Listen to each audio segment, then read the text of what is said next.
Kita nggak memilih untuk ke gereja saja atau ke kapel susteran saja, walaupun jaraknya dekat. Saudari dan saudara sekalian, kita sudah digerakkan oleh kedagingan kita. Hidup dalam roh berarti hidup menjadi hidup lebih rohani, bukan hidup menjadi lebih jasmani. Keberanian di sini juga berbicara tentang siap diutus, siap melayani Tuhan, rela berkorban apapun resikonya. Sudahkah kita berani mencintai Tuhan? Dalam nama Bapa dan Putra dan Roh Kudus.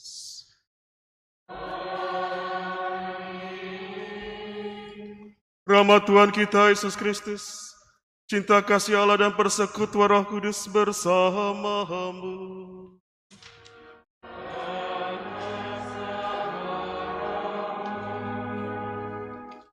Cinta kasih Allah dicurahkan ke dalam hati kita berkat rohnya yang diam dalam diri kita. Haleluya. Saudari dan saudara sekalian, selamat sore berkah dalam. Cinta kasih Allah oleh tim dekorator dilambangkan seperti lidah-lidah api dan dalam bacaan. Dan kita bisa melihat ungkapan gambaran sederhana dari api yang selalu menyala. Maka hari raya Pentakosta, turunnya Roh Kudus yang kita rayakan pada hari ini, hari terakhir masa Paskah, mengajak kita untuk bertanya dalam diri kita, sejauh mana cinta kita masih menyala, atau sekarang kenyataannya kita adalah api yang meredup. Maka doa kita hari ini tiada lain adalah, datanglah ya Roh Kudus, penuhilah hati umatmu, dan nyalakanlah api cinta kasih-Mu. Marilah kita berdoa.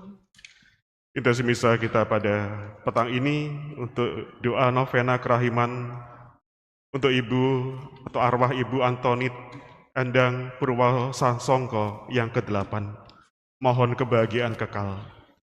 Untuk kejahatan arwah Johannes Tecuyen yang 13 tahun telah dipanggil Tuhan, Lydia Siti yang 2 tahun telah dipanggil Tuhan. Yang ketiga, ucapan syukur atas bertambahnya usia seorang anak yang ke-13. Semoga selalu diberikan kesehatan yang baik dan kelancaran studi hingga tercapai semua yang dicita-citakan.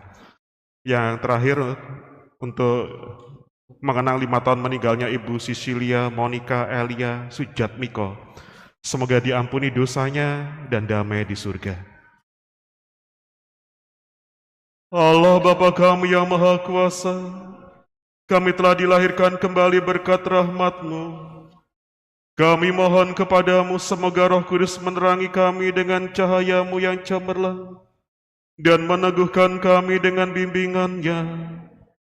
Demi Yesus Kristus Putra-Mu Tuhan dan pengantara kami, yang hidup dan berkuasa bersama Dikau dalam persatuan dengan Roh Kudus, hidup dan bertahta, Allah sepanjang segala masa.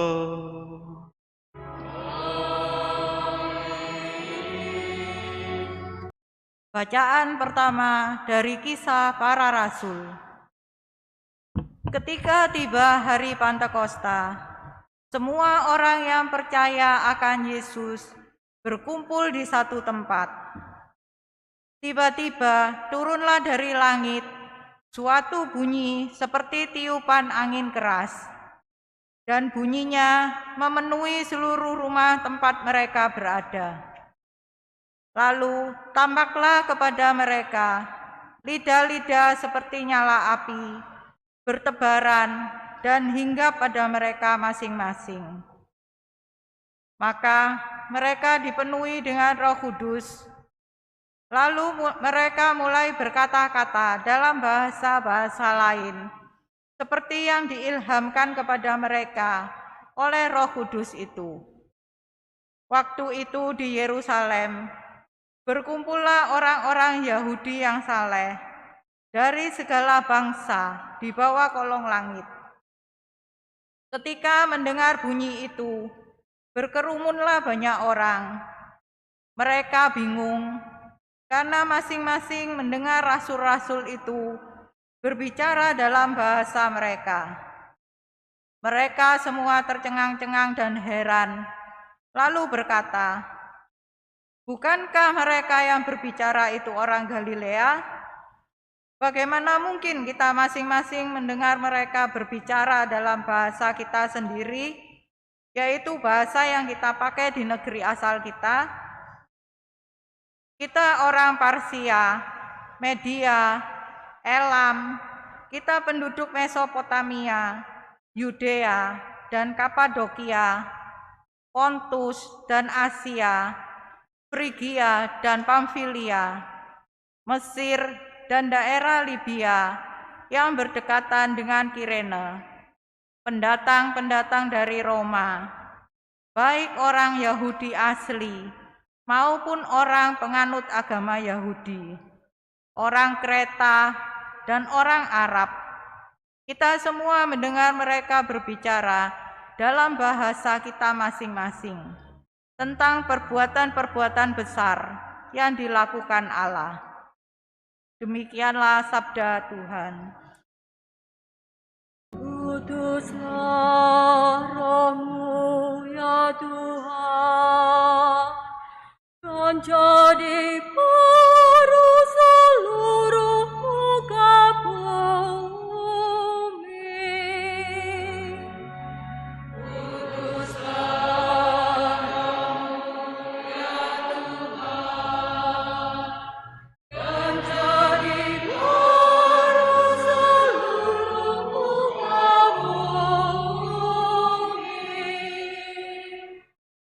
Pujilah Tuhan, hai jiwaku, Tuhan Allahku, Engkau sungguh besar.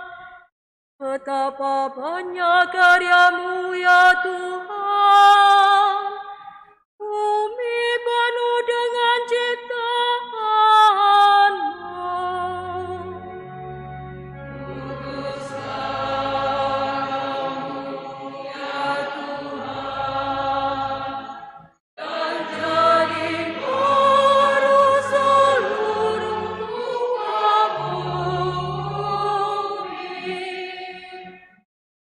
Betapa banyak karya-Mu ya Tuhan, semuanya Kau buat dengan kebijaksanaan.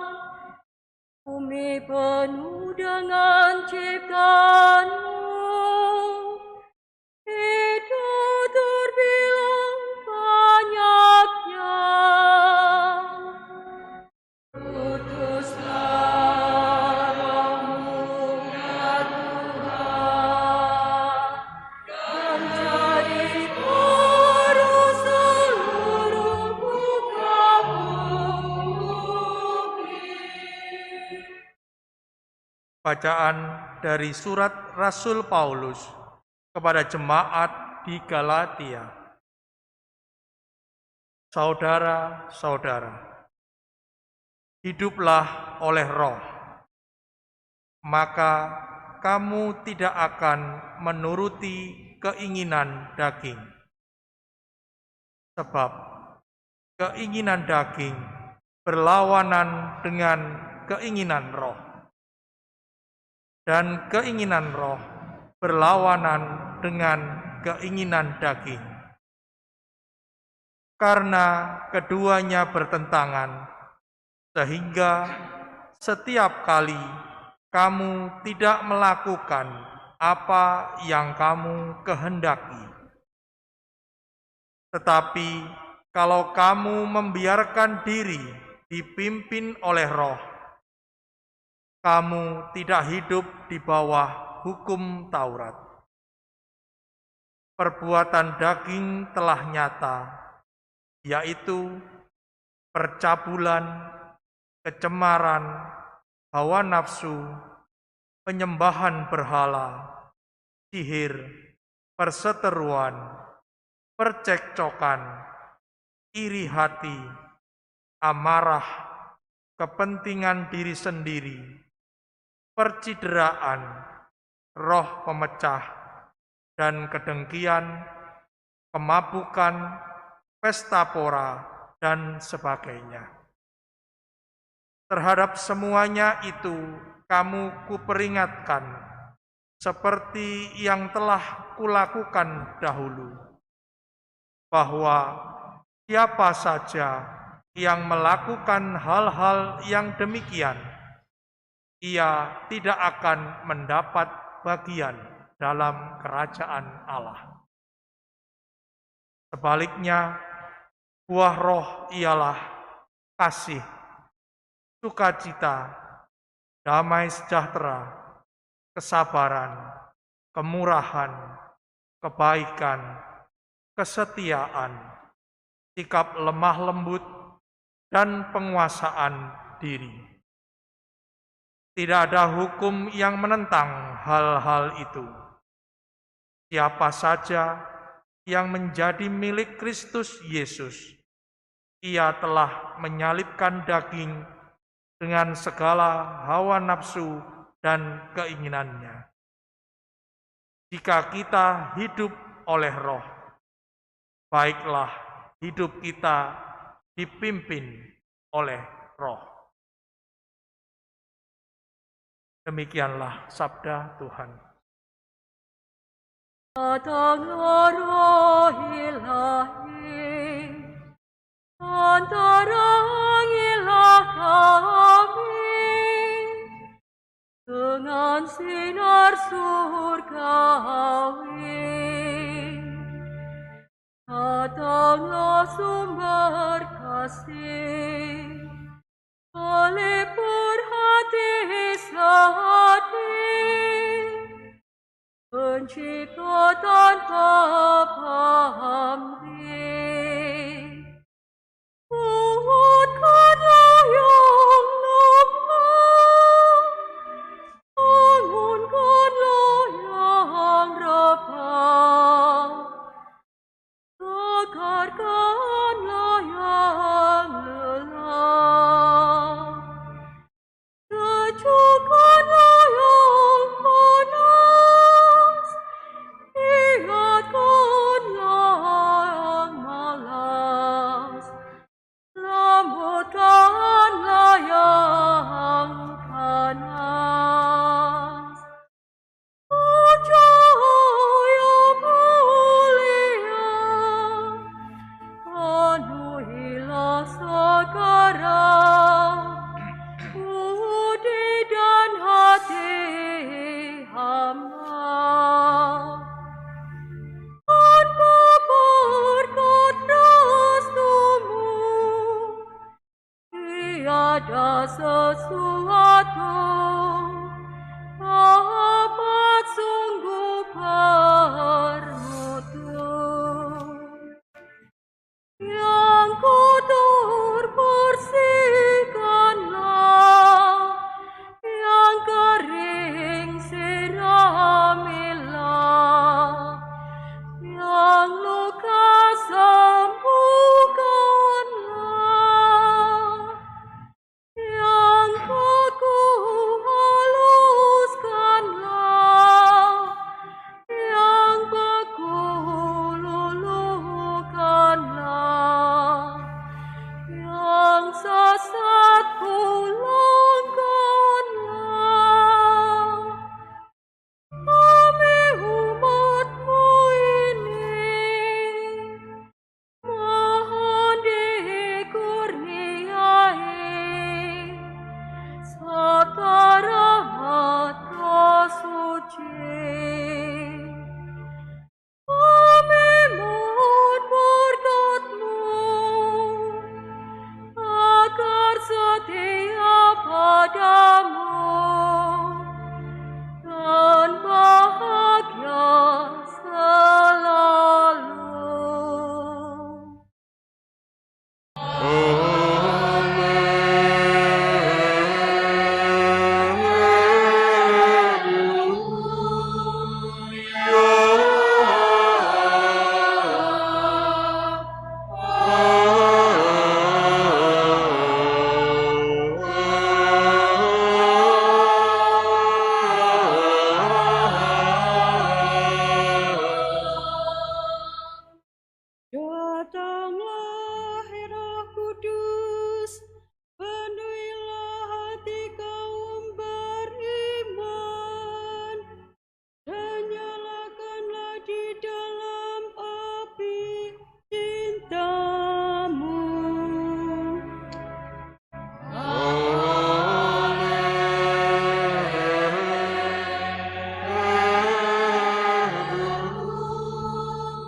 sertamu.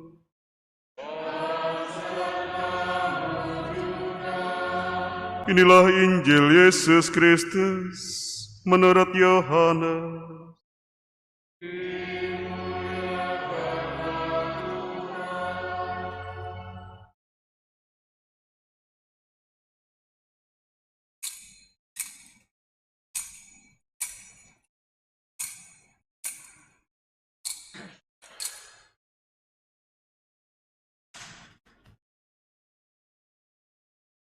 Dalam amanat perpisahannya, Yesus berkata kepada murid-muridnya, "Jika penolong yang akan aku utus dari Bapa datang, yaitu Roh kebenaran yang keluar dari Bapa, ia akan bersaksi tentang aku. Tetapi kamu juga harus bersaksi, karena kamu sejak semula bersama-sama dengan aku. Masih banyak hal yang harus aku katakan kepadamu, tetapi sekarang kamu belum dapat menanggungnya. Tetapi apabila Roh kebenaran itu datang, ia akan memimpin kamu ke dalam seluruh kebenaran, sebab ia tidak akan berkata-kata dari dirinya sendiri, tetapi segala sesuatu yang didengarnya, itulah yang akan dikatakannya. Dan ia akan memberitakan kepadamu hal-hal yang akan datang. Ia akan memuliakan aku sebab ia akan memberitakan kepadamu apa yang dia terima dari aku. Segala sesuatu yang Bapa miliki adalah milikku. Sebab itu aku berkata, ia akan memberitakan kepadamu apa yang dia terima dari aku." Demikianlah Injil Tuhan.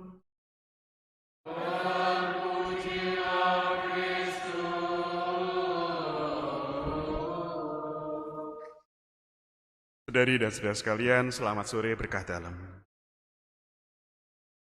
Hari ini yang saya katakan dalam kata pengantar adalah hari terakhir dalam masa Paskah dan berpuncak pada Pentakosta. Roh Kudus yang diwartakan, Roh kebenaran ini adalah roh yang penuh kuasa.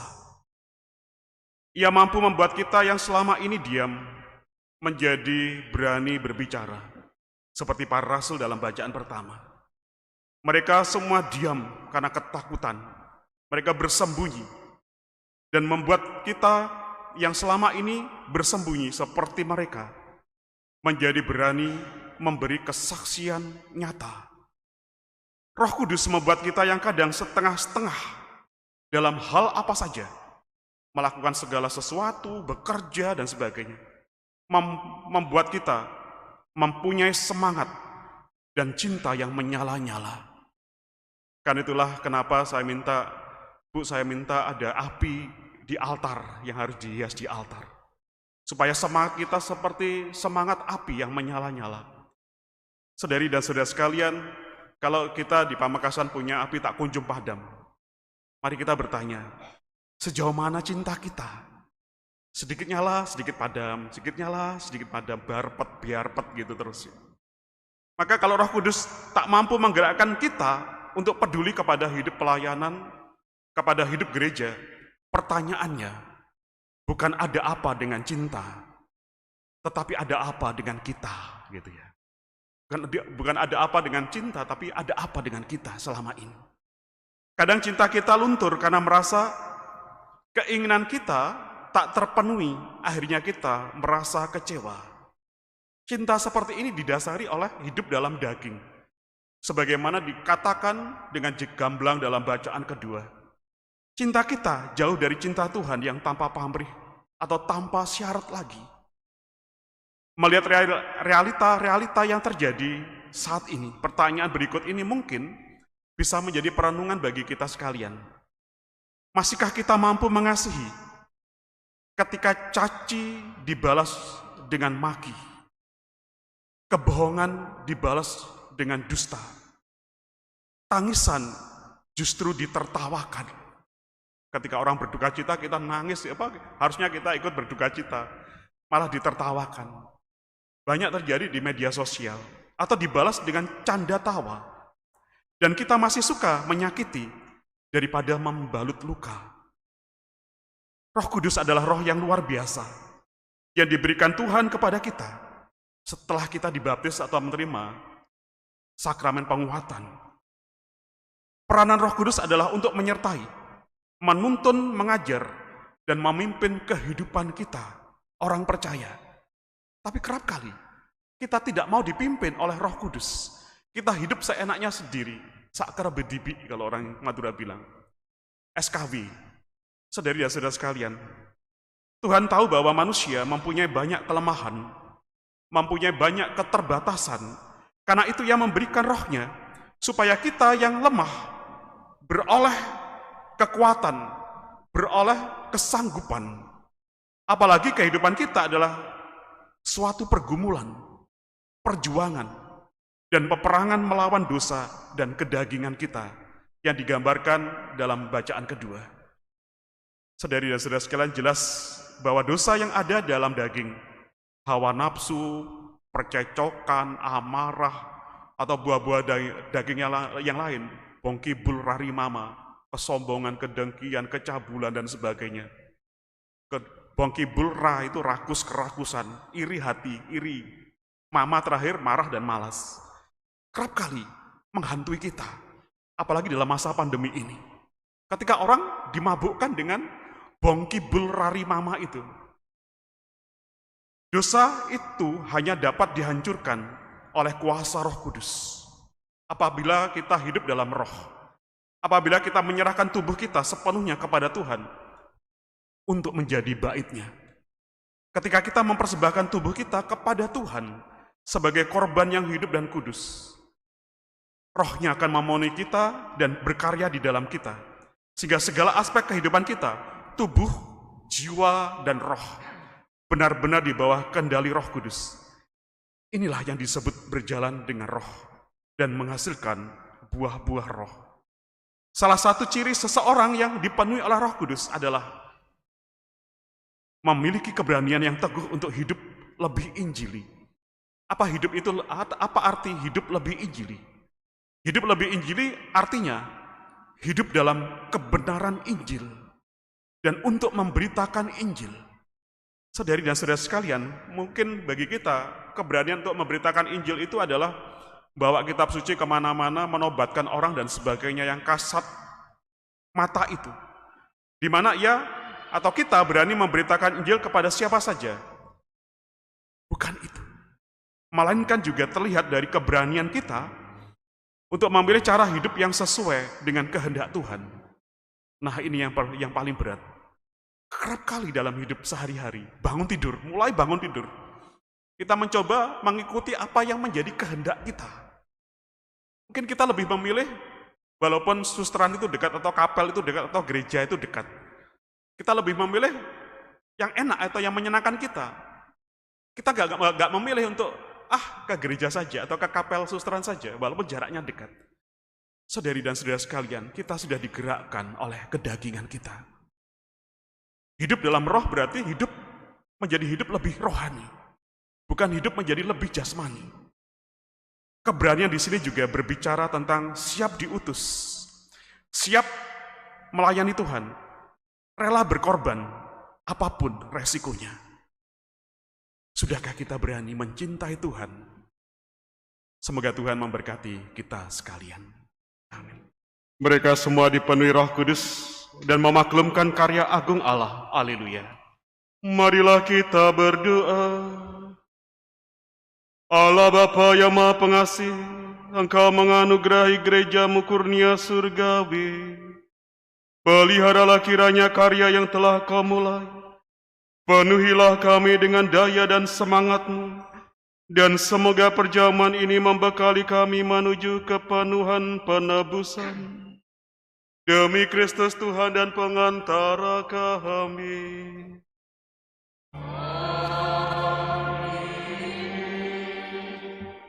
Saudara-saudari yang terkasih, Allah mencurahkan Roh Kudus untuk menyalakan api semangat baru, serta menghimpun orang yang serba berbeda bahasa, budayanya menjadi gereja Kristus umat Allah. Maka marilah kita mengakhiri perayaan Ekaristi ini dengan mohon berkat.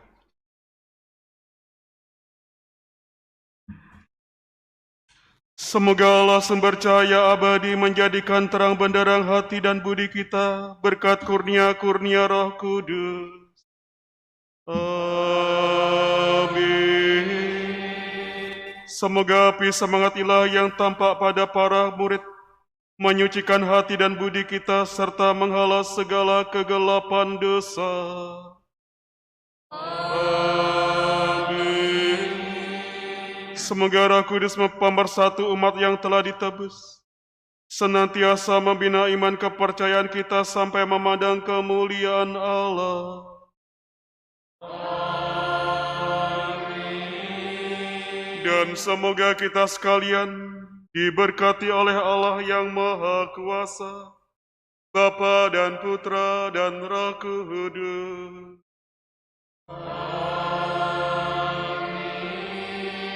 Saudara-saudari sekalian, perayaan Ekaristi kita sudah selesai. Haleluya, haleluya. Syukur kepada Allah. Haleluya, haleluya.